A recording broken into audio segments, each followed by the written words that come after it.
Iron deficiency. ठीक है।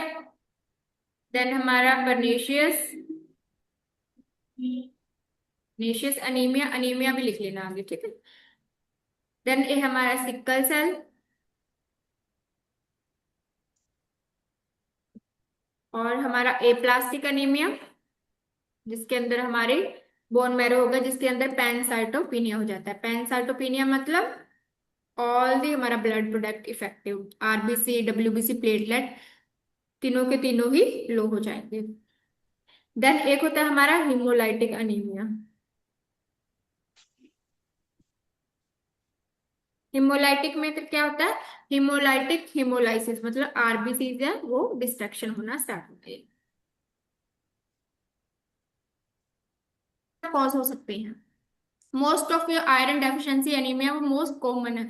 अब तक भी जब कोई प्रॉब्लम है कुछ हो जाता है, सबसे पहले मोस्ट कॉमन ज्यादातर जो ज्यादातर देखा गया है that is the iron deficiency, most common है।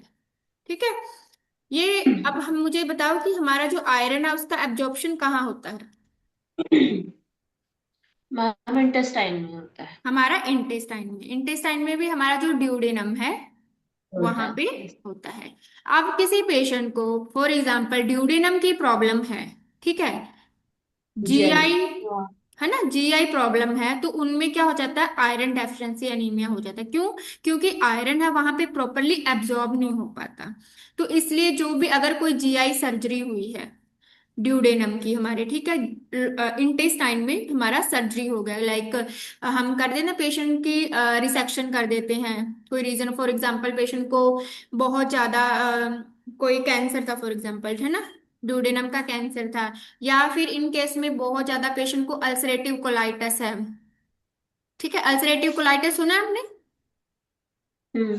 अल्सरेटिव कोलाइटिस कोन डिजीज होती है हमारे, जिसके अंदर जो हमारी कौन? अंदर की म्यूकोजा है वो क्या हो जाती है, इन्फ्लेम्ड हो जाती है बहुत ज्यादा। इन्फ्लेम होने से अंदर की जो सेल्स हैं, सेल्स क्या हो जाती हैं, डिस्ट्रक्शन होना स्टार्ट हो जाती हैं। तो आयरन है वो प्रॉपरली अमाउंट में एब्जॉर्ब नहीं हो पाता। ठीक है।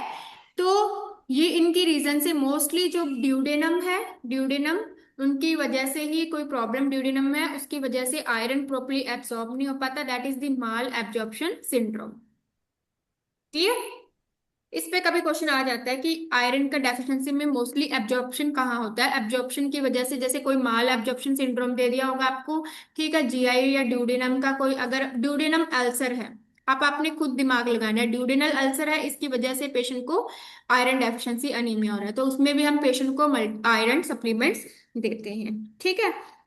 जब हम इसके साथ पेशेंट्स को सिम्टम्स आपको मैंने कॉमनली आपको बता दिए कि ये सिम्टम्स होते हैं, जो एक अलग अनीमिया में आपको दिखेंगे वो मैं आपको अलग से डिफरेंशिएट एनक्लेक्स स्टार मार्क के दैट इज पर्निशियस अनीमिया में डिफरेंट टाइप के आते हैं, जो मैं आपको आगे उसमें बताऊंगी। बाकी नॉर्मल जो हाइपोक्सिया होगा, पेशेंट को स्किन कलर चेंजेस होंगे, पेशेंट फटीग होएगा, लेथार्जिक होएगा, ठीक है, धीरे धीरे एनोरेक्सिया होना स्टार्ट हो जाता है, पेशेंट प्रॉपर अमाउंट में वो खाता पीता नहीं है। ठीक है।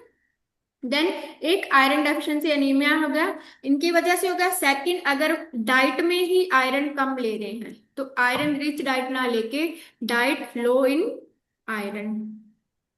ठीक है।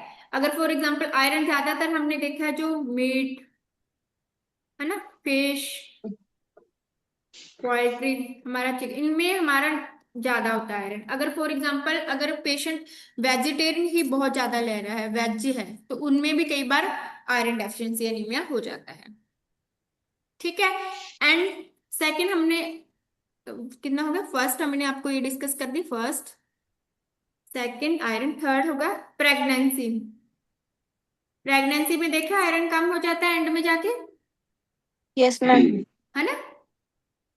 तो मोस्टली वो होता है आयरन डेफिशिएंसी, डेफिशिएंसी एनीमिया होता है प्रेगनेंसी में, क्योंकि हमारा फीटस को ग्रो करने के लिए क्या चाहिए, ऑक्सीजन, आयरन चाहिए, तो फीटर क्या करने लग जाता है, बेबी का फीटस आयरन है वो स्टोर करने लग जाता है, फीटस है वो आयरन स्टोर करना स्टार्ट कर देता है, जिसकी वजह से मदर के अंदर क्या होना स्टार्ट हो जाता है, आयरन की डेफिशिएंसी होना स्टार्ट हो जाती है। डेफिशिएंसी। इसीलिए हम मदर को स्टार्टिंग में पहले हम फॉलिक एसिड देते हैं, फिर उसके बाद मदर को आयरन कैल्शियम स्टार्ट कर देते हैं ना, हम्म। है ना। क्यों करना, इसी यस रीजन मैम। से कि मदर को एनीमिया ना। ठीक है, clear? Yes ma'am. Okay. And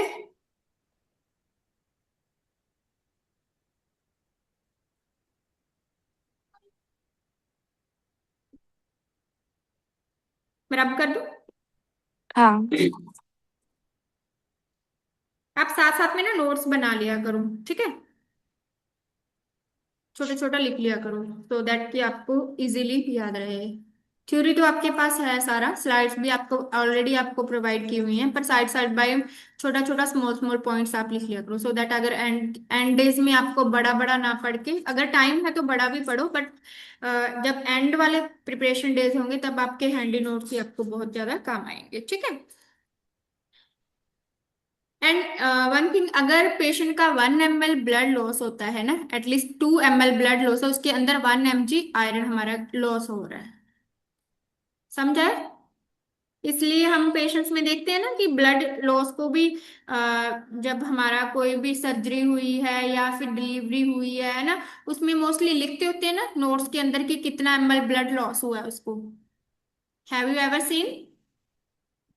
नहीं। यस पेशेंट का मैम, या तो देखा। ओटी नोट्स होंगे ना, ओटी नोट्स में भी लिखा होता है कि कितना ml उसको ब्लड लॉस हुआ है ड्यूरिंग सर्जरी, है ना? तो वो हमारा एक हमें उससे ऑथेंटिकेशन सा हो जाता है, पता चल जाता है कि ड्यूरिंग सर्जरी कितना ml लॉस हुआ है। तो मोस्टली हम उसके बाद पेशेंट को आयरन, अगर बहुत ज्यादा हो गया तो हम पेशेंट को ब्लड ट्रांसफ्यूजन भी करवाते हैं ना, है ना? क्योंकि नेक्स्ट डे हम पहले नेक्स्ट डे पहले सीबीसी करा लेते। हाँ, और मोस्टली जो होता है कि अगर 2 ml ब्लड लॉस हो रहा है, इट मीन्स 1 mg आयरन है वो कम हो रहा है। जस्ट फॉर नॉलेज, ये एग्जाम में इस पे क्वेश्चन नहीं आते हैं, ठीक है? कॉमन सिम्टम हमने आपको डिस्कस किए, इसमें मोस्टली क्या होगा, पेशेंट क्या होगा, पेलर, ठीक है? साइन एंड सिम्टम में पेलर क्यों होएगा वो मैंने आपको बता दिया है ना, किस रीजन से हो जाएगा। देन पेशेंट को फटीग होएगा। फटीग भी क्यों होएगा, क्योंकि ऑक्सीजन कम है, टिश्यू के पास ऑक्सीजन प्रॉपर नहीं जा पाएगी। वन इंपॉर्टेंट साइंस लिखो स्टार मार करके, ये तो पूछे नहीं जाते एग्जाम में, इसका आप लोगों सबको पता है, जो पूछे जाते हैं that should you should know. First is glossitis. Glossitis, glossitis क्या होता है? स्वेलिंग। ग्लोसाइटिस, हाँ जी। इंफ्लेमेशन इन। हाँ, इन्फ्लामेशन कहाँ होती है? इन्फ्लामेशन, आइटस मतलब इन्फ्लामेशन। गम में तो नहीं होना? टंग। टंग, इन्फ्लामेशन ऑफ द टंग, ठीक है?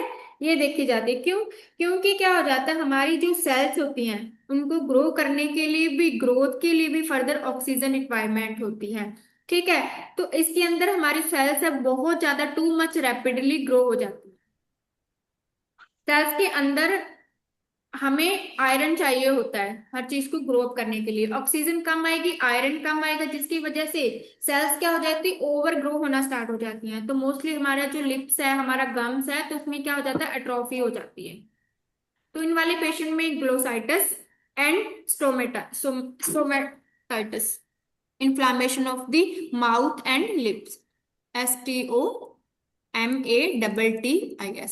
स्टोमेटाइटिस भी देखने को मिलता है। तो दिस इज स्टार मार्क करके एनक्लेक्स लिख के लिख लो कि ये आपको पता ही होना चाहिए,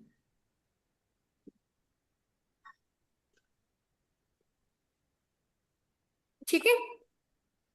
एंड वेरी इंपॉर्टेंट, आपने सुना पिका? PICA, पिका। पिका क्या होता है?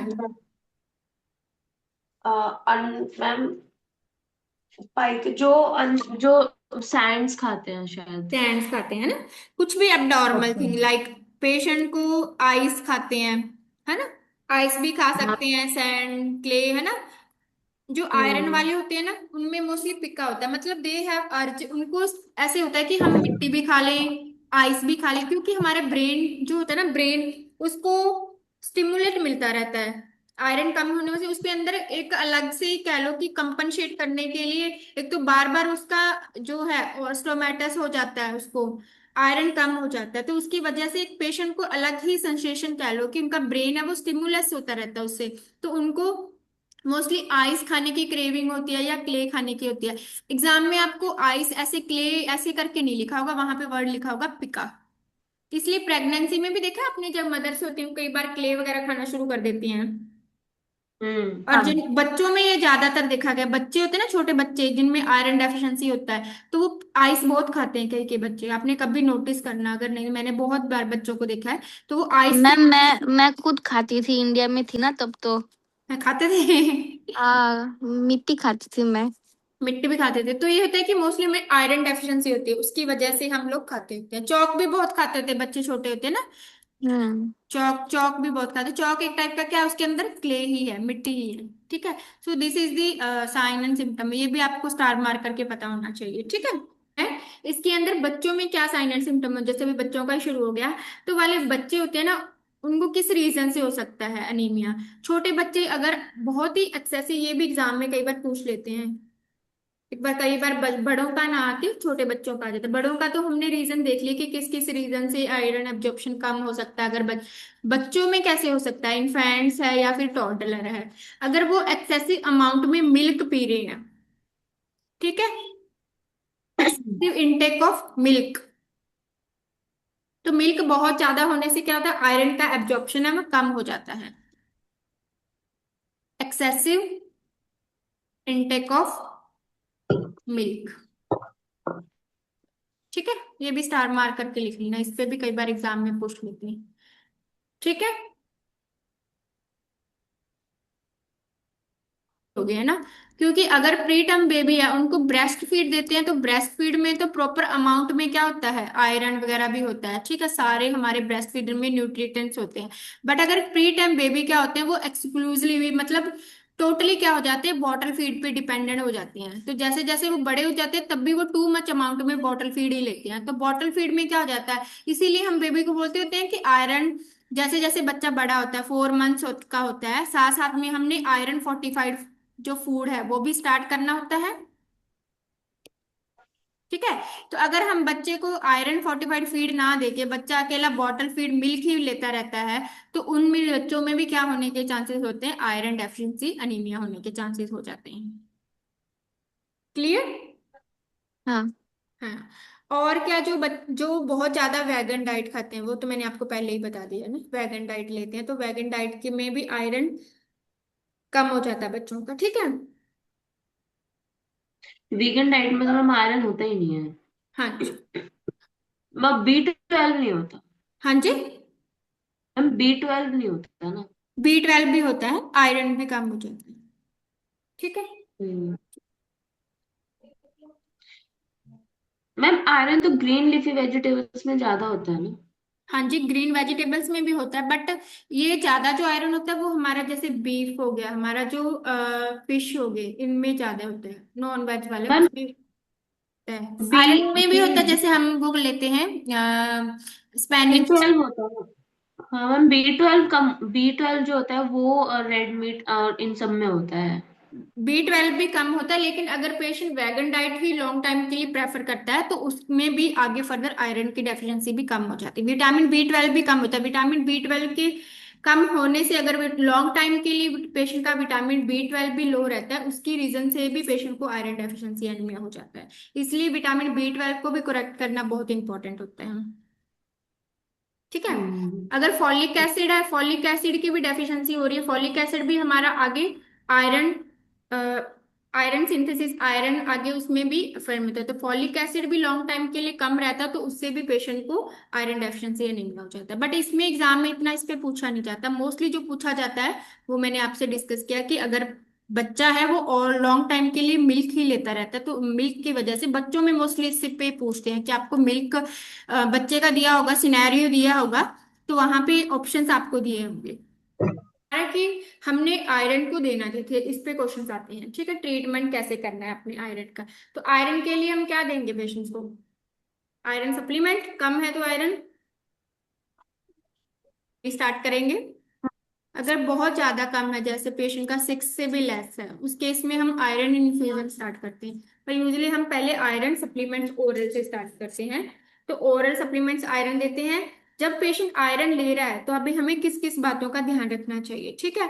तो आयरन मोस्टली जो होता है ना, हमारा एसिडिक नेचर में एब्जॉर्ब होता है। क्यों? क्योंकि आयरन जो फॉर्म होता है वो फेरस सल्फेट के फॉर्म में एब्जॉर्ब होता है, और मोस्टली वो एसिडिक इन्वायरमेंट में ही एब्जॉर्ब होता है। इसीलिए हम पेशेंट को बोलते होते हैं कि जो आयरन सप्लीमेंट है वो कभी भी एंटा एसिड के साथ में नहीं लेने होते। क्यों? क्योंकि एंटा एसिड क्या करेगा? एसिड को कम करेगा। So that's why we always teach the patient to take separately, don't take with any medication. तो और वेरी इंपॉर्टेंट, हमने पेशेंट को बोलना होता है एटलीस्ट 30 to 1 hour बिफोर मील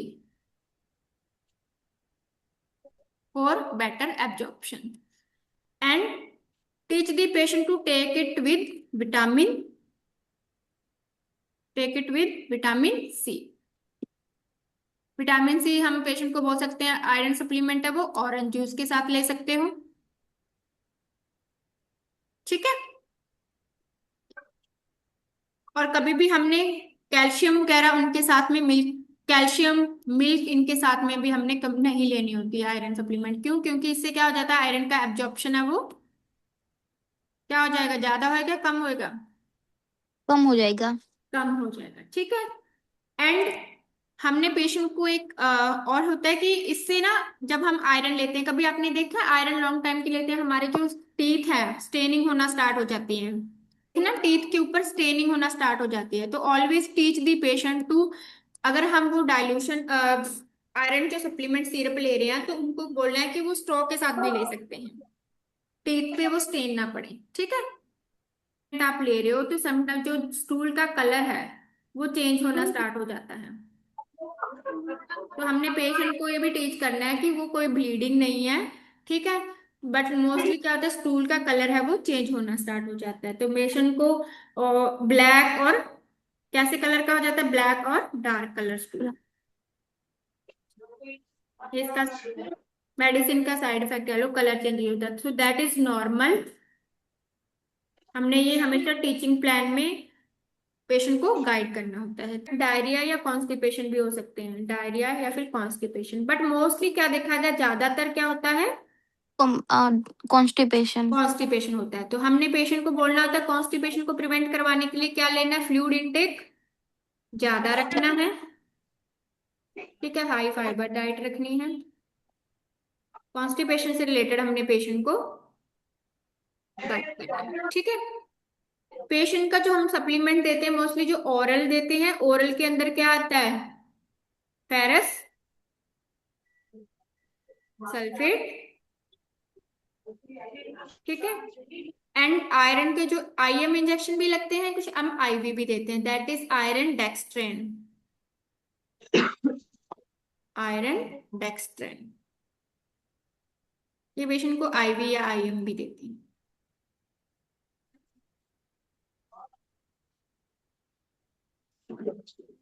बच्चों के लिए हम और क्या गाइड करेंगे, बच्चों में अगर इन्फेंट है वो मिल्क बहुत एक्सेसिव अमाउंट में ले रहे हैं, तो वी विल टीच की लिमिट, जो एक्सेसिव मिल्क है वो limit the excessive intake of milk as compare. साथ में हम आयरन सप्लीमेंट उसको डाइट देंगे।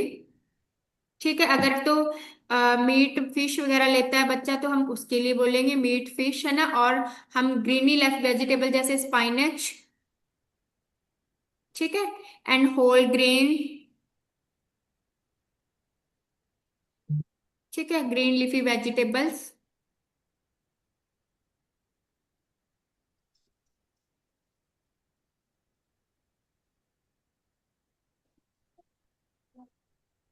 और क्या हम बोल सकते हैं, विटामिन सी रिच डाइट।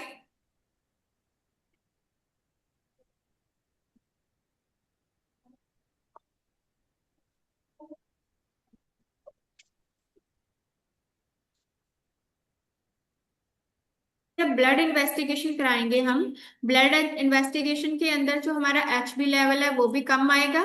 ठीक है। आयरन डेफिशिएंसी से हम जब इन्वेस्टिगेशन करेंगे, एंड वेरी इंपॉर्टेंट होती है फेरेटिन। फेरेटिन सुना आपने? हाँ, कल सुना था। कल सुना था, हाँ। फेरेटिन प्रोटीन होती है, तो that is the best indicator for to detect in patient with iron deficiency anaemia. ठीक है। क्योंकि ज्यादातर जितने भी एनीमिया होंगे साइन एंड सिम्टम उनके सेम सेम ही होंगे। ठीक है। बट अब हमने ब्लड में आगे फर्दर देखना है कि कौन सा टाइप का अनीमिया, तो then we we go for diagnostic. उसमें भी हम जब करवाएंगे तो पेशेंट को क्या होगा, एचबी तो कम आएगा, ठीक है, लेवल में एचबी तो सब में ही कम आएगा, ठीक है। इसके अंदर जो फेरेटिन है, फेरेटिन है, ठीक है, फेरेटिन का लेवल भी क्या होएगा, कम होएगा, सो लो फेरेटिन। बिकॉज जो हमारा ये क्या करती है, फेरेटिन क्या होती है, हमारे आयरन को स्टोर करके रखती है, तो आयरन ही कम है, तो फेरेटिन का लेवल है वो भी कम हो जाएगा, ठीक है। हिमेटोक्रिट भी पेशेंट का कम होएगा। हिमेटोक्रिट क्या होता है, हिमेटोक्रिट तो हमारा डब्ल्यूबीसी है, सॉरी आरबीसी का वॉल्यूम, तो आरबीसी भी कम होंगी, हिमेटोक्रिट एंड एचबी और ये भी कम।